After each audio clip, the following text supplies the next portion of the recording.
All right, so good evening, everyone. We are in the third episode of our series, Effective Use of MS Word for Editors. Apart from the introductory session, last session was about how to set up language and the proofing settings. And today we are going to talk about spell checking and the use of custom dictionaries. We are going to look at the different options available with spell checking and how to use and effectively use and build custom dictionaries, probably for different clients, different dictionaries for different clients. So these are the two major areas that we are going to cover today. The different steps that you should be taking are as follows. You have to select all the document, you have to select all, and then track changes should be disabled. I have explained in the last video about why you should disable the track changes. It is not that it is a mandatory step, but disabling the track changes will avoid unwanted disturbances or distractions on the balloon panel. So we will disable track changes. Okay, go to the file menu, options, and then proofing, recheck document with settings about grammar, refinements, and other things. We are not going to go there today. All right, so you confirm and then you come back to the document. So you can see that your document is ready for another round of checking now. All right. So what happens when you hit F7? F7 being the shortcut key for spell checker. What happens when you hit F7? All right. So there are two types of changes Word identifies. One is Word thinks that it is not a problem, so it will either tell you to ignore once or change it. That's it. So there are no further options. And another choice is when you ignore it once, it will go to next possible error. Word thinks that is an error. And you can see that there are 5 choices here. I'll go back to the previous one by undoing the change. You can see that there are only 2 options here. There is an ignore once and then there is a change.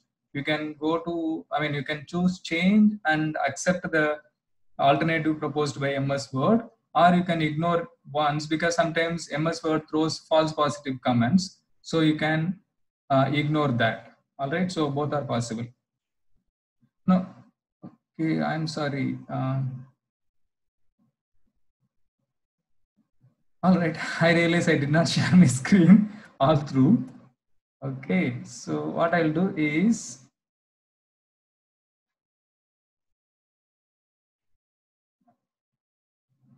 all right. So at least Vivek, I request you to just interrupt me when something goes wrong and then tell me to correct it. It's fine. All right. So what do we do before setting the proofing language or ensuring that the proofing language is correct? We select the document, disable track changes, okay, and then go to the file menu, and then go to the options, proofing, recheck document again, confirm. Okay. Now you can enable track changes if you want. Okay. So the moment you hit F7, which is the shortcut key for proofing, spell checking.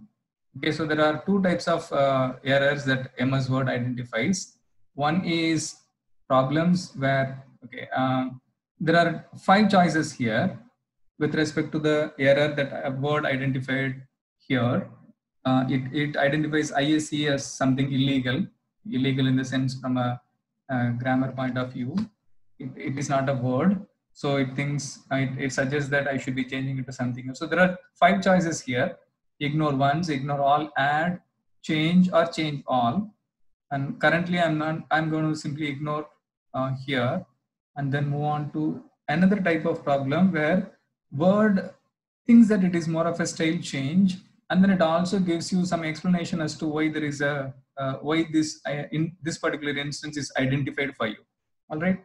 You can also see that there are only 2 choices here. One is either you ignore or you change and then you move on, because Word thinks that this may not be something that can be applied to all instances. So it considers, MS Word considers this to be a situation specific problem. Therefore, it doesn't give you the choice to change everywhere. All right, that's the most important thing. Okay, so let me come back to the beginning of the document.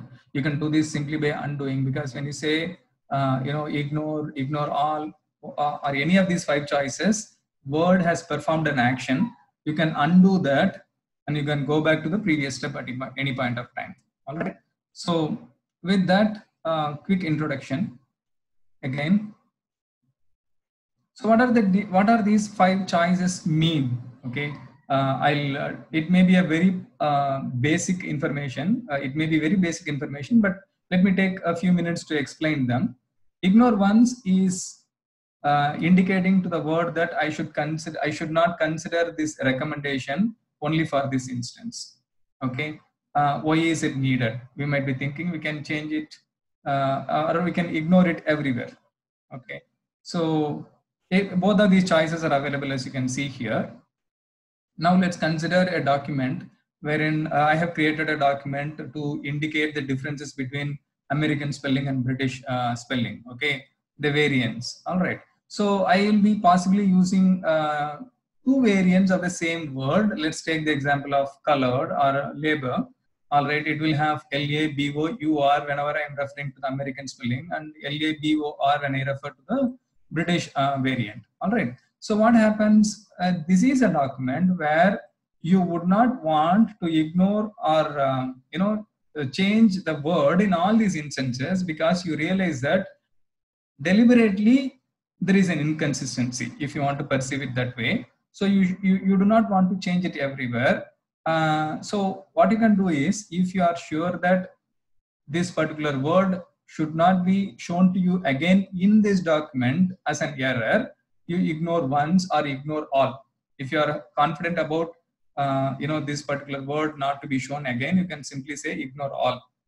Or possibly you say, okay, in this particular instance, I'm going to ignore it. In another instance, I will take a decision based on that particular sentence. So you can simply say ignore once. It's a more safer choice. The third one is add. Earlier it is called, or in the previous versions, it is called add to dictionary. We are going to talk about that a little later. So what does this action do? This action includes the particular word shown by the MS Word here to your custom dictionary. Okay, so as I said, we will talk about it a little later. So we will move on to the next 2 choices, change and change all. So in this particular instance, MS Word considers the word ISE to be a wrong word. It is not in the dictionary. So it offers choices. It may be ISEs or ICEs, I'll use or issue based on the proximity to other possible words. We know that it is not an error here in a different context. Therefore, it is not an error. So what I do is I simply ignore all. Okay, so if I want to change, I can change. So I move on to the next one. I ignore all again. In this case, so nanotechnology, there is a question mark. MS Word recommends that there be a question mark at the end, because it's more of a stylistic aspect, where a sentence, a question ends with a question mark.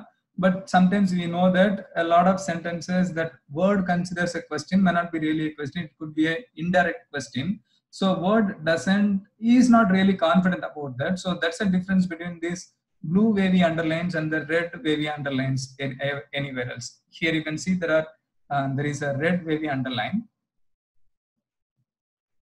here. So this is the name of an author where the color is red. Here it is blue. So what does that blue means?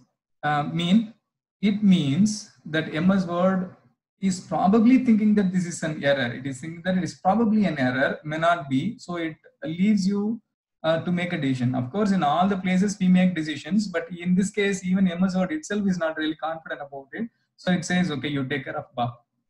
So you say, all right, so you read that sentence and then you realize it is a question. So, okay, change it to a question. And the next change is the name of the author, Cabothula. All right. So you know that it is a proper noun. Probably you will check it in the reference entry. If you are not sure about the spelling, you may look up the internet and then ensure that the name is spelled correctly. But once it is done, you know that this word is a valid word. It is a proper noun. It is acceptable. It is not an error. So what you do, you ignore all the cases.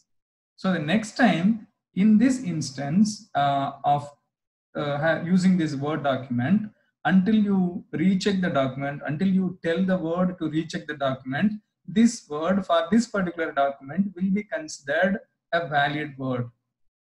So this is like temporarily adding the word to your custom dictionary. It may not be there for all the documents, it may not be there for all the time, but as long as you are using this document, as long as you are not resetting the spell checking process by clicking on recheck document, this is an acceptable word. All right, so we move on. So as soon as you give either of these, one of these 5 choices, it will automatically go to the next one. So again, another author name, I'm assuming that this is checked and then it is right. So I go on until I find another. Okay, so there is another instance now with the blue wavy underline where the style aspect is being considered, is being suggested to you. MS Word thinks that we should have a comma after the introductory word. So it tells thus there is a comma after, and then there is some explanation. You can see after an introductory word or phrase, a comma is best. And there are some examples. All right. So you may decide to accept this change, or you may ignore once. And then, all right. So another case where the word choice is being considered here. MS Word thinks it is not the right, affect is not the right word in this instance. It is effect that is more appropriate. I consider the sentence and then agree, and I change. And fastly is not a word. I agree, I change. And I can go on and go. So let's consider a case where I add something permanently to my dictionary. So here is a word theranostics. When the word theranostics is identified or suggested that it is a wrong spelling, I immediately use that word, look up the internet, and then see whether this word is valid, exists. Yes, it does. So I know that theranostic as a word or theranostics as a word is acceptable. So what do? I add it. I'm not just clicking it yet. Okay, I add it, but with some changes here because the word is at the beginning of a sentence, so it has a capitalization. So whenever a word with a capitalization is added, it is exactly taken to the custom dictionary. Any capitalization as part of the word is also carried to the dictionary. But I realize theranostics is a common noun, so it can appear as a lowercase word also. Therefore, I don't want to restrict the casing. So what do? For simplicity, I change it to a lowercase word, and then, okay, I'll show you how it works. Okay, so let me take theranostics here and then simply insert it somewhere else for our illustration purposes.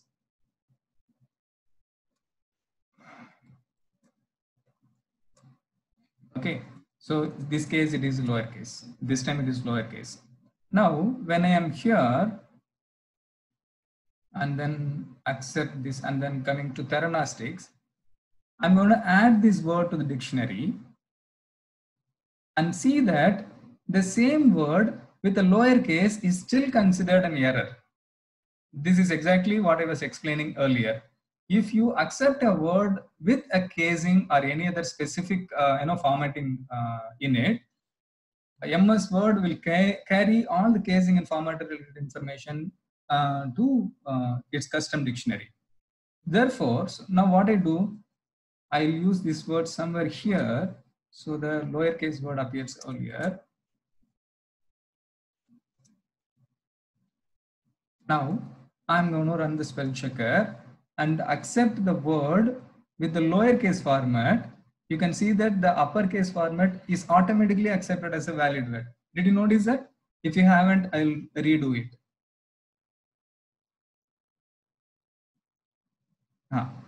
Okay, so the lowercase word is here, and then the same word with an uppercase, the beginning of a sentence is here. Look at the moment I accept this word here as valid and added it to the dictionary, it will automatically consider the appropriate capitalization also part of these variations. So the moment I say theranostics here is, I'm here.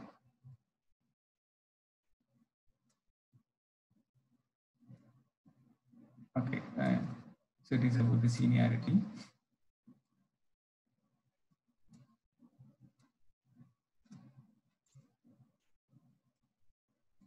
Okay, so when I accept this particular word, add it to the dictionary, you can see that the next word with the casing, because it is at the beginning of the sentence.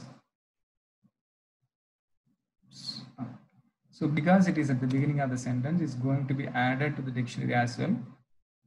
Yeah, you can see that.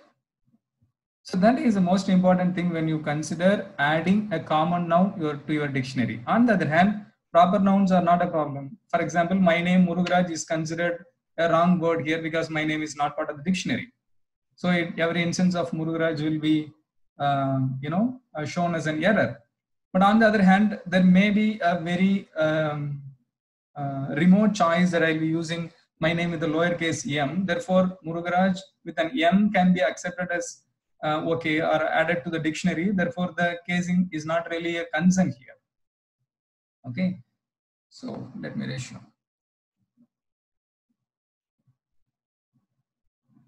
Okay, now theranostics is accepted, added as a word.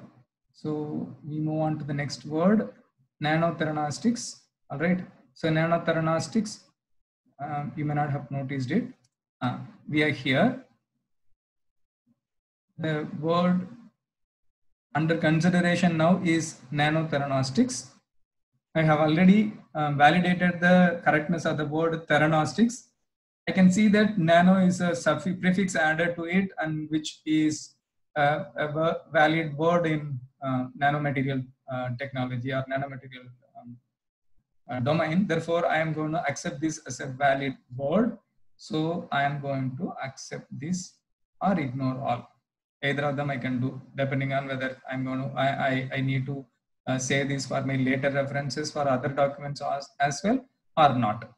Okay, now I'm interested in showing these two choices here. All right. So the moment you say ignore all, this is one of the advantages of using ignore all. So the moment you say ignore all, you would expect that all later instances or all instances of the word nanotheranostics will be considered acceptable, even if it is temporarily for this particular document. Okay, so I say ignore all, or let me add it to the dictionary. I can do either. The next word is also nanotheranostics, but it is showing us an error again. So by logic, it should not be the same. It should not be this way, because I have accepted nanotheranostics as a valid word. I ignored all, or I have added to the dictionary. Either way, I'm not ignoring it once. Okay, that's the most important thing. But the later instance is again showing up as an error. What does that mean? It means there is a problem with this instance of the particular word. So a careful review of these two words, you can see that the word is misspelled here. So instead of NOSTICS, I have an NASTICS. So this is one of the important advantages of using spell checker. You can consider this also is applicable when you use abbreviations extensively.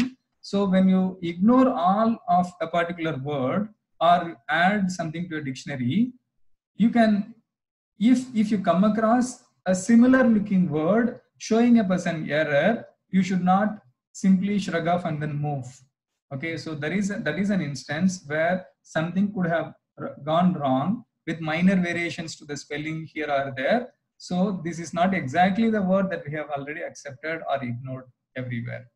So I can see that it is a spelling error, and it also shows up nanotheranostics as an alternative here because I have added it earlier. I did not ignore all. If I ignored it all, it wouldn't show it as a possible alternative. But because I have added this to my custom dictionary, it has shown the close match to this particular word, and then suggested that nanotheranostics with an NOSTS as a possible replacement for nanotheranostics.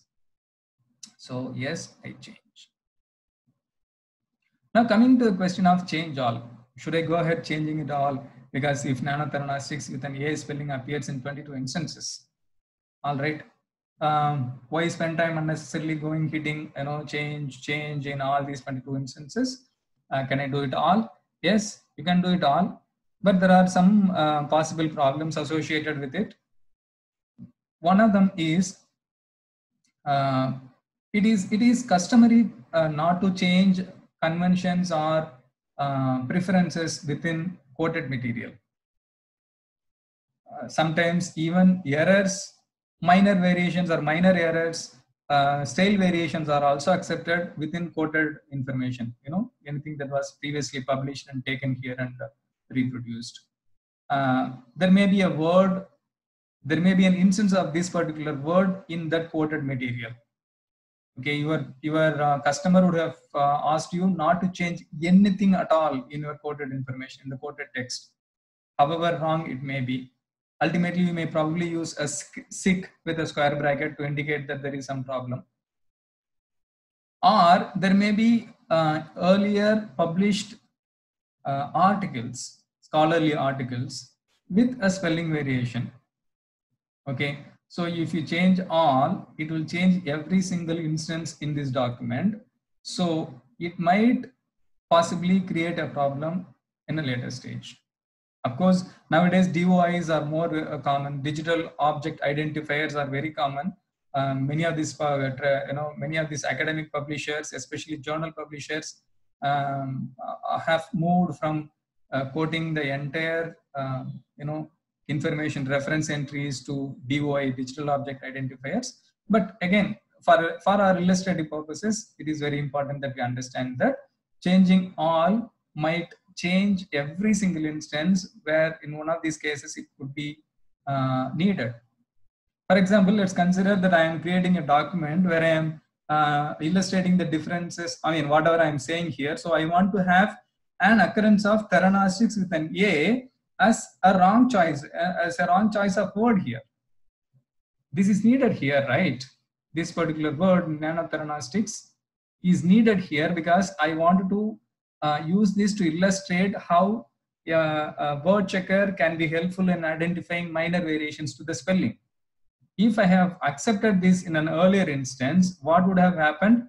This wrong instance that I wanted would have been corrected to a right instance, which means the purpose of my writing would have been incomplete or wrong. The writing is completely wrong.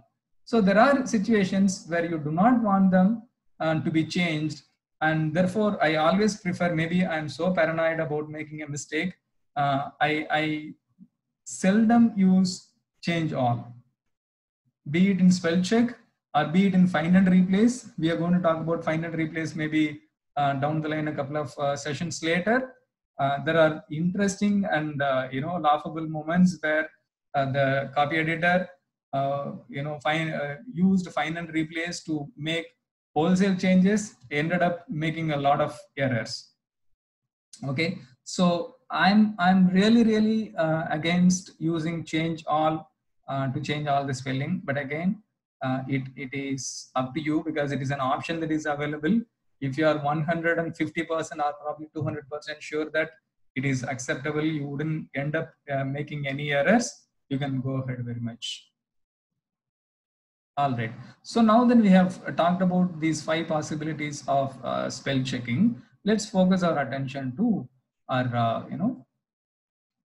custom dictionaries. So custom dictionaries, where are they? Where can you find these custom dictionaries? I'm not going to talk about the path. From the word environment itself, you can approach or you can access these custom dictionaries. Go to Files, Option, and then Proofing. Again, you will see there is a custom dictionaries link here. Okay, so custom dictionaries, it lists down all possible custom dictionaries in my system. So these are the different languages I have, the packs, the language packs that I have installed and configured in my system. I showed you last time how Hindi can be configured in your system as a medium of communicating between MS Word and PU. So these are the various language packages that I have downloaded and configured in MS Word. So all of these will have a default dictionary, and you can also have other dictionaries. You can see that there is a roaming custom dictionary. This is where most of your words that you add to dictionary through spell check comes here. So the moment you selected it, there are some options that become available to you. You can add a new dictionary. You can add another dictionary. Probably you can download. Let's say you work exclusively with medical publishers. All right. Okay. So there is a question by Dr. Rushika. So when you add a word, where is it added? The current language? Yes, I'm coming to it. I'm coming to it. Okay. So you can add a dictionary document completely instead of adding words singly through this, spell checker. You can add the dictionary. You can add a dictionary directly. All right. So you are a medical editor. You wanted to have a particular medical editing dictionary to be added. Let's say Stedman has a dictionary. So you want to add it. It's more of a database, right? So you wanted to add the dictionary to your dictionary list. So you can add it. That probably has to download it from source into your local system. Let's say you have it in your desktop. So you can add it. I haven't actually have anything here. So you can see that these are all the dictionary files you have with an LEX. Lexico probably is the extension here. So these are the different dictionary files that are available here. All right. So let's say you have added your dictionary here in this part. You can choose that dictionary and then it will be part of your custom dictionaries. All right. And then you can create a new dictionary. No, I do not have anything downloaded from the internet. I wanted to create a new dictionary. Why do I want to create a new dictionary? I work extensively with, let's say, medical publishers on the one hand, and with, let's say, literature. Okay. I don't want any of the words that are accepted in the medical field interfere with the literature field. So I wanted to have two different dictionaries. I will be cautiously and consciously adding words appropriately to these dictionaries. So how do I do? I will create a new dictionary. Okay. And then you will, once it is created, you will give a name to it, you will create it, and then it appears here as part of your dictionary. Later, when you choose a proofing language, automatically the one that is associated with the proofing language. For example, I have chosen English United States here.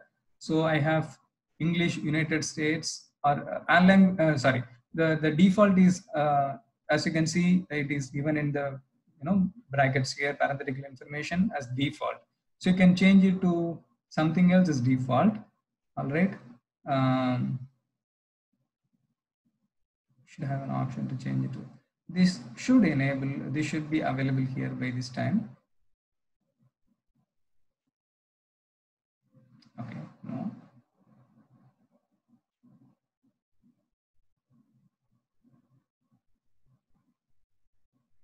All right. So these are all default dictionaries. I guess, I'm sorry, I may have confused you. So these are all default dictionaries for these particular language packs for English United Kingdom, English India, English United States, Tamil. These are all the things. So I add a newer one. Let's say test dictionary. Save it here. You can see that the test dictionary is also part of our custom dictionaries now. Can you see that here? Now, this is as part of our all languages. You can move it to a different dictionary. So the default dictionary is a roaming custom.dic, which is given here as default.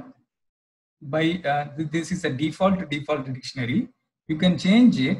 Now you can see that the moment I clicked on test dictionary, which I have created a moment ago, you can see that these options are available now for me. I can change it to the default dictionary. So this becomes this, I mean, the test dictionary goes to the top with the word default in parentheses, meaning that this is the default dictionary.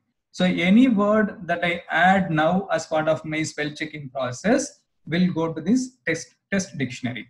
Now, before I illustrate that, I'll show you what happened with the roaming custom dictionary. I'll edit word list here to see what are the various words that I have accepted during my spell checking process. Okay, I do not have a subject specific or different dictionaries for different customers, because there is very little. I mean, there is a lot of similarities between the customers that I work with currently. Therefore, I don't want to have different dictionaries for different customers. You can do that later. For example, let's say you work with Tata McGraw-Hill. All right, so you want to have a custom dictionary for Tata McGraw-Hill with the word like Tata Mech. So I create a dictionary here. You can see that there is a Tata Mech. So if I work on a Tata McGraw-Hill work, I will choose this. It is part of our setting the document before we edit. I choose Tata Mech and then enable that, change default. So this will become the topmost option here. So any word that you add as part of your spell checking process in this particular document will become part of the Tata McGraw-Hill dictionary that I have created now. How many dictionaries that you can create? You can create as many custom dictionaries as possible. But you should remember that if you want all these chemistry words to go to chemistry dictionary, or medical words to go to medical dictionary, or literature words to go to literature dictionary, you have to ensure that this appropriate language is selected. Okay. The way you choose it, and then you select the correct dictionary for that particular customer as the default. You can change the default as many times as you want it to. I mean, you want to. Even in the same document, you can change the default any number of times. It is not a problem. So what happens? Whatever is identified as a default dictionary in your document, when that, when a spell checker is run and a word is added, this word is added to the current default dictionary. So if you are editing a chemistry dictionary, ensure that the chemistry dictionary is your default. All things that you added will part of your chemistry dictionary.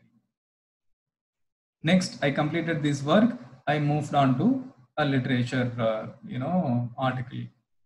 I don't want the words that I accept here to go to the chemistry dictionary. So what should I do? I'll have to go to the custom dictionaries, click on the chemistry dictionary, make it a default, and then start doing the editing process, run the spell checker, and words.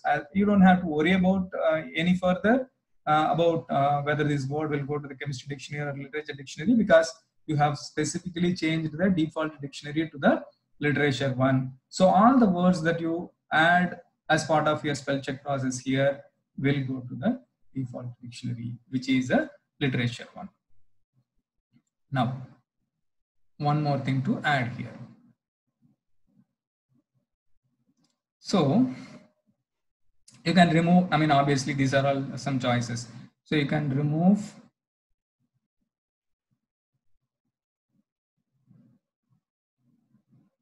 okay. So you can remove any of these words. For example, this one, I can see the word list here. Do we have theranostics here? No. So where do I have it? Because I have used English United States as my language, I will check here. So I will go to this default, and then there is no editing word list. Oh my, what happened? Okay, so this is a custom dictionary. This is the default dictionary.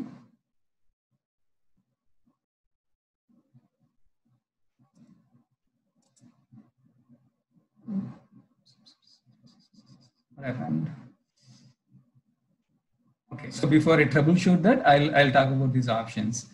Okay, I think either I have not saved the document or I think so. I haven't saved the document. Let's try that. Okay, now, okay, Theranostics is not added here. So let's add to dictionary and then save the document. See whether this particular word is part of our dictionary. All right, go to File, Options, Proofing, Custom Dictionaries, Roaming Dictionary. Yeah, you can see that the word Theranostics is there. I haven't saved the document yet, therefore the word did not appear, probably somewhere in the cache folder. So now that I have saved the document, it means I have given the word to go ahead to add this word to the main permanent path. Therefore, the word Theranostics is here now. It is there as part of a roaming custom dictionary, which is identified as a custom dictionary here. You can see that it is identified as a default dictionary here. Therefore, any word that I add here currently will go to this dictionary. I can edit the word list. I can review the word list at any point of time and then delete it.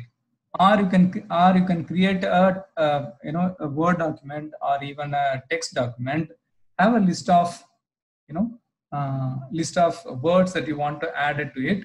Copy that and then paste it here. You can add it. You can add more than one words at a time. You can delete all the things at a time. Okay, so you can do it. It's all intuitive. From here on, it becomes very it's unnecessary to explain everything. It becomes intuitive. So these are the various options. So what do we understand with respect to custom dictionaries? Number one, you can create as many custom dictionaries as you want. Number two, the one that is identified as a default when you work on a particular document is a default dictionary. So any word that you add to the dictionary will go to that default dictionary. Number two, if you want to create different default dictionaries for different customers, you can create them and ensure that that appropriate dictionary is chosen as a default so that your words are correctly saved in the right place. Okay. Number four, you can, this is more like a database, a word database, a list that tells MS Word that, hey, don't worry about these words. I have personally verified them and these should not be shown as an error. So MS Word wouldn't consider them as errors. And when you add a particular word to a dictionary, ensure that appropriate capitalization or casing is there. As I have shown earlier, Theranostics with a capital T, if it is accepted as the right word, then you are restricting the usage. In a later case, when Theranostics with a lower case will be shown as an error. So you have to ensure that there are no further limitations when a word is added. Or you can add both the words. You can accept Theranostics when the first time it was appeared as when the first time it appeared with the casing uppercase, and so an uppercase Theranostics will go there and then it is added to the dictionary. Later, MS Word tells you that, hey, this is also an error because this MS Word distinguishes between the casing here. So this will be identified as an error. So you can accept this again separately as a word. Therefore, your word list, the dictionary word list, will have both a capitalized Theranostics and a lowercase Theranostics, which is actually redundant, but it doesn't do any harm. So there is no problem in doing it that way also. Okay, so I think that's it from me today. Word spell checker, what are the different choices, what to do, and then custom dictionaries, how to access them, how to create, how to modify, and all these things. So these are the two major areas that we have seen today. And stop sharing it here, and I will leave the, I'll leave to you for any questions. All right, so Mohan Kumar has said, can we activate both dictionaries at a time? Wow, okay, that's a googly. I didn't think about that. I think using I can answer. I can answer his question. Yes, please. If he downloads the Stedman's dictionary, and obviously for that he has to subscribe to it. So when he does the downloading, that dictionary gets integrated with the words spell check. So when he runs the spell check takes care of both the things, like the medical spellings as well as the normal English spelling. So he don't have to activate both of them because it gets integrated. That is what I know of the medical dictionary thing. Excellent. I think this is applicable for any other dictionary also then. Yeah, it should be, like, especially the commercially available ones. Yeah. But okay, I have two questions. First is, which I haven't found an answer as yet. Which dictionary is used by the word spell check? Like, I remember this question from you earlier. Okay, is it a little? Yes. Is it Merriam-Webster? Is it American Heritage, or like, or is it? Okay. Something. So MS Office has its own database of dictionary words for different language packages that it has. You remember proofing languages, there is a big list. Even in English, there are different choices, and all possible choices of language that are available for MS English, they have dictionaries. That is their own dictionaries. They do not refer to any other outside dictionaries. That's their own product. A dictionary database is created and then maintained by their own team, a lexicographic team for MS Office. Okay.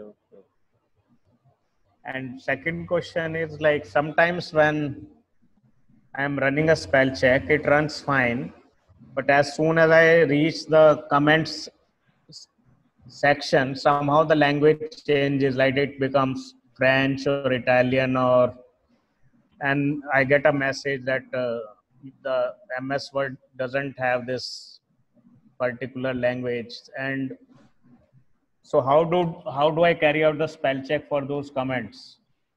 Do you want to carry out an English spell checking or a German spell checking for that? No, a normal English spell checking, but okay, the language changes as soon as it reaches the comment section. Okay, so one of the possible reasons is earlier when this comment was inserted, the document would not have been consistently identified as a particular language. So a comment would have been added. The default language for the comment would be the language where this particular word that you select for the commenting is. Okay, for example, Theranostics, which is identified as a US English word here. So I keep my cursor in Theranostics. I have just selected the word Theranostics, added a comment. The language for the comment will be the same as the language for the Theranostics, which is in this case. Let's say it was wrongly identified as German. For whatever reasons, it was identified as German. Later, an editor would have, as we did here, the first thing what I did, I selected the entire document, set the proofing language, which means I have changed all the languages here, but this will not change the language of the commenting. Okay, so if you want to ensure that this is correctly reflecting, you have to go to the comments, select all the comments, and then set the language once again. Okay. Thanks, Manugraj. Most welcome. I think somebody raised a hand. Jasmine, the raise, please. Hello, hi. So, firstly, I'm using a Mac, and second thing is, I think my Word is 2016 version.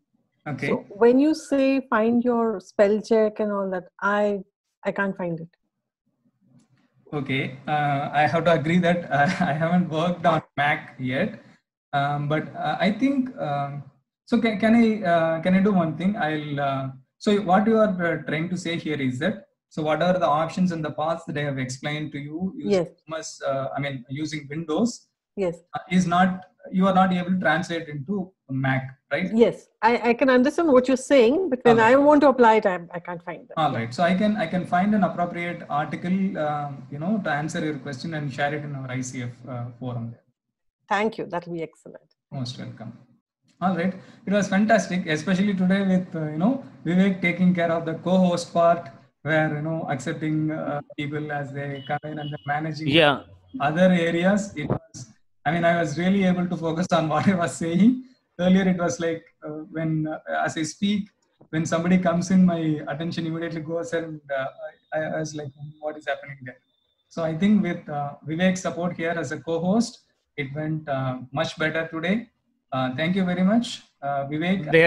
There is one question, Murugraj, from Dr. Ruchika. Yes. She is asking what are the dictionaries required to be downloaded for STM field by an editor. Okay. Stedman, as far as medical is concerned, is the immediate dictionary I can think of.